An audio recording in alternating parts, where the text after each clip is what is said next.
Për shembull zyrtarët komunal të zgjedhjeve që janë të ngarkuar me punë të përhershme në komunat të caktuara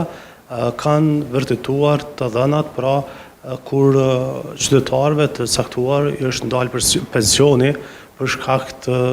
rastit, për shkak të vdekjes. Dhe në këto raste zyrtarët komunal të zgjedhjeve kanë marrë të dhënat nga Departamenti i Pensioneve dhe i kanë konfirmuar ato në terren dhe pastaj këta emra janë larguar nga lista votuese. Pra këto janë disa nga hapat që zakonisht i përdor KSZ edhe jashtë procesit zgjedhor me qëllim të pastrimit të listës votuese. Zotëre Lezi, sa i përket listave të kandidatëve, duke marrë parasysh që mbrëm ka qenë afati i fundit për të dërguar nga partitë politike, a janë dërguar gjitha listat e kandidatëve për deputet? Po, do thotë subjektet politike kanë pasur kohë 11 ditë për të dorëzuar në KSZ përmes platformës elektronike listat me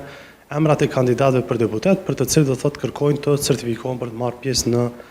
zgjedhjet e 7 qershorit. Dhe deri në mbarim të këtij afati, KSZ ka pranuar listat për deputet nga 23 subjekte politike, prej të cilave 18 janë parti politike, 3 koalicione,